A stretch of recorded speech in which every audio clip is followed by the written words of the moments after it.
तो चलिए चर्चा इसी पे करेंगे। हमारे साथ देखिए एक बड़ा गेस्ट पैनल है, नीरज कुमार जी हमारे साथ हैं, बीजेपी के प्रवक्ता हैं। नीरज जी बहुत स्वागत आपका। निरंजन पोद्दार जी हमारे साथ हैं, राजनीतिक विश्लेषक हैं। निरंजन जी बहुत स्वागत आपका। आदेश भारद्वाज जी हमारे साथ हैं, प्रवक्ता कांग्रेस के। आदेश जी बहुत स्वागत। पूजा मिश्रा जी हमारे साथ हैं, समाजवादी पार्टी की प्रवक्ता हैं। पूजा जी बहुत स्वागत आपका।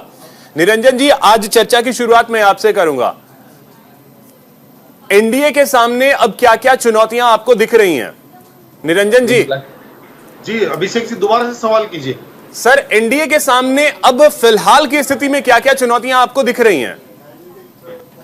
देखिए अभिषेक जी, निश्चित रूप से एनडीए को के सामने सबसे बड़ी चुनौती ये है कि एनडीए को सबसे पहले तो ये विचार करना चाहिए कि उसके अंदर कमी कहाँ रही, क्योंकि जिस तरीके से 400 पार की बात की जा रही थी या जिस तरीके से ये बात की जा रही थी कि भाई पूर्ण बहुमत की तीसरी बार सरकार बन रही है, उसके अंदर कहीं ना कहीं सब बहुत बड़ा डेंट अगर मैं कहें तो उत्तर प्रदेश के अंदर, जिसको मेरे हिसाब से अगर भारतीय जनता पार्टी के पिछले 10 सालों की राजनीति की मैं बात करूं तो ये मेरे हिसाब से ये एक अभूतपूर्व डेंट है, जिसके बारे में सबसे पहले इनको ये चीज सोचनी चाहिए कि भाई इनकी संगठन स्तर पे कमी थी, नेतृत्व स्तर पे कमी थी, नीतियों में कमी थी, या ये जिस चीज को लेकर के कॉन्फिडेंट थे कि भाई हमने एक वर्ग को सांस्कृतिक राष्ट्रवाद से जोड़ दिया, राम मंदिर से जोड़ दिया, धारा 370 से जोड़ दिया, और निचले वर्ग को हमने लाभार्थी वर्ग से जोड़ दिया, और ये दोनों वर्ग हमारे साथ आएंगे और हम अब जिस तरीके से एक समय कांग्रेस राज करती थी, अगड़ा पिछड़ा आगे पीछे सारे के सारे हमें वोट देंगे, तो उस तरीके से हम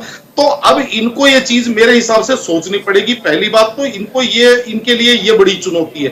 दूसरी बात देखिए, एनडीए के लिए मेरे हिसाब से ज्यादा अगर सरकार बनती है या सरकार नहीं बनती है, दोनों स्थितियों के अंदर एनडीए आज की स्थिति में विपक्ष से बहुत ज्यादा मजबूत है। वो इसलिए मैं कह रहा हूं क्योंकि एनडीए की बात करें तो एक पार्टी के पास सिंगल लार्जेस्ट पार्टी 240 सीटों पे है, जबकि आप ये मान के चलिए कि 26 पार्टियां मिलाकर के 240 से नीचे है।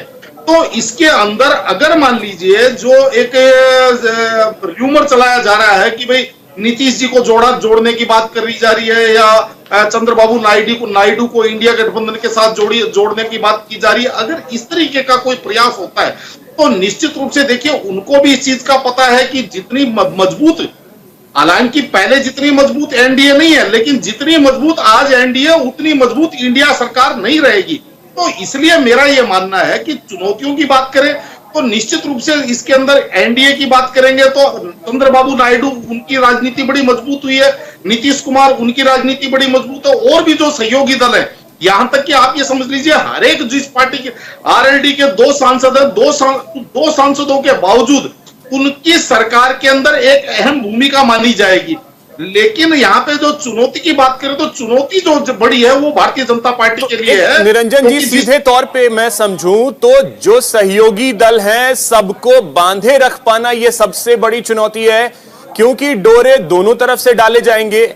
बीजेपी भी कोशिश करेगी कि इंडिया अलायंस के कुछ लोग आ जाएं, और साथ ही साथ इंडिया अलायंस भी ये कोशिश करेगी, क्योंकि कल ही शरद पवार ने ये बोला कि हमें ये कोई गुरेज नहीं होगा अगर हम नीतीश कुमार और टीडीपी से बात करें। देखिए अभिषेक जी, निश्चित रूप से राजनीति है और राजनीति शहमात का खेल होती है, और इसके अंदर आप बांधे रखने का शब्द प्रयोग कर रहे हैं। मैं ये कह रहा हूं कि इनको साधे रखना जरूरी है, क्योंकि बांधे रखना तो वो है कि कोई दूसरा ना खोल के ले जाए, और साधे रखना वो है कि कोई आदमी स्वयं नाराज होकर के अपनी अपेक्षाएं पूरी ना होती देख करके, असंतुष्टि देख करके कोई आदमी इधर से उधर ना चला जाए। तो इसका सही शब्द यह है कि इनको साधे रखना मेरे हिसाब से आज की तारीख में भारतीय जनता पार्टी की बड़ी चुनौती है, जो अगले 5 वर्षों तक इनको रह करके ये चुनौती का सामना करना पड़ेगा। ठीक है। तो कांग्रेस रसातल में चली गई, तो वही आज कहीं ना कहीं भारतीय जनता पार्टी की स्थिति हो गई कि आप हमें अपनी बात मत बताओ, आप केवल हमारी बात सुनो। हम क्या सोच रहे हैं आप केवल उस चीज को सुनो और उसी चीज को मानो।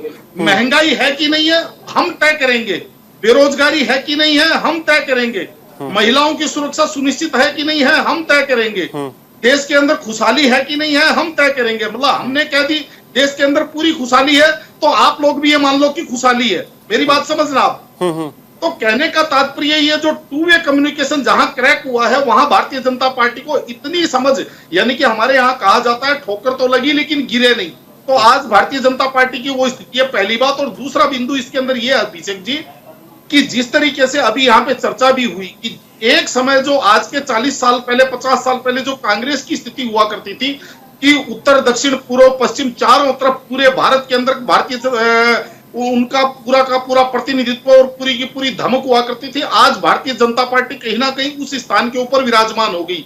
क्योंकि जिस तरीके से दक्षिण के अंदर इन्होंने खाता खोला है, केरल जैसे राज्य के अंदर इन्होंने अगर एक सीट लेकर के आए हैं, और जिस तमिलनाडु जैसे राज्यों के अंदर अगर राज्य के अंदर इन्होंने अपना वोट शेयर 3 गुना कर लिया, तो आप निश्चित रूप से इस चीज को मान करके चलिए। और उड़ीसा के अंदर तो सरकार बना रहे। दूसरी बात, अब देखिए जिस तरीके से वो कहते हैं कि मन मुताबिक प्रतिफल नहीं मिला, लेकिन कोई अगर ये कह रहा है कि भारतीय जनता पार्टी हार गई, भारतीय जनता पार्टी के खिलाफ मैंडेट, तो भाई साहब मेरी समझ से बाहर की चीज है वो। इसलिए मैं कह रहा हूं कि 3 राज्यों के अंदर प्रत्यक्ष रूप से या परोक्ष रूप से इनकी नई सरकार बन रही है। उड़ीसा में आज तक भारतीय जनता पार्टी का कोई इतना बड़ा स्ट्राइक नहीं था, लेकिन आज वहां बम्पर मेजोरिटी की सरकार बना रहे हैं। आज अगर आंध्र प्रदेश के अंदर अगर भारतीय जनता पार्टी गठबंधन मान लीजिए इतने बम्पर मेजोरिटी के साथ सरकार बना रही है, और अरुणाचल जैसे राज्य के अंदर अगर दोबारा से सरकार रिपीट हो रही है, तो आप इसको हार की दृष्टिकोण से देखते हैं, आपका अपना दृष्टिकोण। हाँ, ये जरूर आप कह सकते हैं कि ऐच्छिक समर्थन नहीं मिला, जितना समर्थन भारतीय जनता पार्टी कह रही थी या भारतीय जनता पार्टी एक्सपेक्ट कर रही थी उतना समर्थन नहीं मिला। और दूसरी तरफ ये चुनाव देखिए कितना स्पेशल चुनाव परिणाम है अभिषेक जी, कि वास्तव में जो हारे वो इसलिए लड्डू बांट रहे हैं कि हमारा विरोधी अपने ऐच्छिक समर्थन पे नहीं पहुंचा, और जिनको जीत हुई वो इसलिए दुखी है या इसलिए परेशान है कि हमें हमारा ऐच्छिक समर्थन नहीं मिला। अभी अपना अपना दृष्टिकोण है। सबसे अच्छी बात ये हुई इन चुनावों के अंदर, सबसे पहली बात तो ईवीएम की इज्जत बच गई। दूसरी बात, चुनाव आयोग की इज्जत बच गई। हम हारे, तुम्हारी भी जय जय, हमारी भी जय जय। हाँ। यानी कि हर आदमी ये करा लोकतंत्र की जीत हुई, लोकतंत्र की जीत हुई। तो ये इस देश के लिए और इस देश की जनता के लिए सबसे सुखद पल है कि हारा हुआ भी लोकतंत्र की जीत बता रहा है और जीता हुआ भी लोकतंत्र की जीत बता रहा है। ठीक है निरंजन जी, अब एक चीज और मैं आपसे समझना चाहूंगा कि क्या कैंडिडेट सिलेक्शन में भी दिक्कतें हुई बीजेपी के लिए? क्योंकि हमने ये देखा कि जिस तरीके से कांग्रेस से या अदर पार्टियों से नेता आ रहे हैं, उनको टिकट दिया जा रहा है और अपने नेताओं को पीछे कर दिया जा रहा है। इसके अलावा जो पिछले 10 सालों से सांसद थे, इवन केंद्र में मंत्री भी थे, उनको लेकर के नाराजगी थी और ये शायद बीजेपी को पता था, बावजूद इसके टिकट दिया गया। जिसमें एक मतलब मैं नाम भी लेता हूं, अगर मुजफ्फरनगर, जहां मैं खुद गया, मुजफ्फरनगर में संजीव बालियान से बहुत ज्यादा नाराजगी थी। लोग ये कह रहे थे कि आप किसी को टिकट दे देते XYZ, हम उनको जिता देते, लेकिन संजीव बालियान को हम नहीं जीतने देंगे। देखिए अभिषेक जी, अगर मेरे से पूछेंगे तो मैं आपको ऐसी 10 कमियां बता सकता हूं जहां भारतीय जनता पार्टी ने पिछले 4-5 वर्षों के अंदर इनके चाल चरित्र और चेहरे के अंदर फर्क आया है। पहला फर्क आपने बता दिया कि जिस व्यक्ति को कल तक गालियां दे रहे हैं, आज उस व्यक्ति को ला करके उप मुख्यमंत्री बना दे रहे हैं, या राज्यसभा भेज दे रहे हैं, या पार्लियामेंट की टिकट देकर के उसको चुनाव में खड़ा कर दे रहे हैं, या उसको अपनी पार्टी का प्रवक्ता बना दे रहे हैं। यानी कि कहने का तात्पर्य ये है कि जो इनके लिए विषम परिस्थितियों के अंदर झंडा डंडा लेकर के लड़ रहा है, जो विषम परिस्थितियों के अंदर इनके साथ कंधे से कंधा मिला करके खड़ा है, उसकी परवाह ना करके और उसको उसके सर पे बिठा करके सर पे ला करके बिठा दिया जाता है।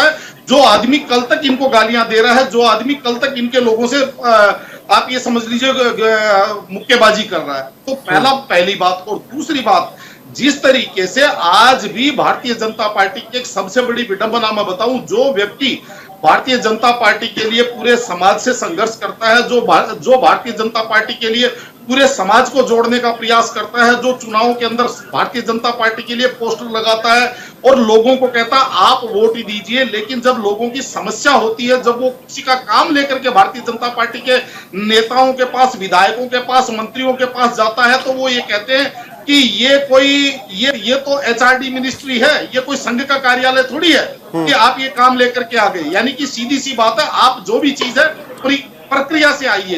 तो मुझे एक बात बताइए अभिषेक जी, अगर मैं अपने क्षेत्र के अंदर 1000 लोगों को ये कह रहा हूं कि आप बीजेपी को वोट दीजिए, बीजेपी का कैंडिडेट जीतने के बाद में आप लोगों के काम की जिम्मेदारी मेरी। और उनमें से अगर किसी के बच्चे का कोई हॉस्पिटल में एडमिशन करवाना है, किसी के बच्चे की कोई स्कूल में एडमिशन करवाना है, कहीं कोई नाली बनवानी है, कोई खड़ंजा बनवाना है, कोई हैंडपंप लगवाना है, कहीं पानी की व्यवस्था करवानी है, या कहीं पे भी समस्या एक और उत्पन्न है अभिषेक जी, बहुत विकट समस्या है भारतीय जनता पार्टी, विशेषकर उत्तर प्रदेश की बात कर रहा हूं कि एक क्षेत्र के अंदर पानी की समस्या है, वहां प्रशासन पानी पहुंचा नहीं रहा। और अगर जनता अपने आप में वहां पे बोरवेल खोद करके और पानी निकाले तो वहां प्रशासन आकर के उसके ऊपर डंडा चलाता है, कहता अवैध वो बोरवेल क्यों खोद लिया। तो प्यासी निरंजन जी, अगर 60% में काम चलता है तो आदमी 99 के बारे में सोचे ही नहीं। हेलो जी, अभिषेक जी मेरी आवाज आ रही है? जी जी आ रही है।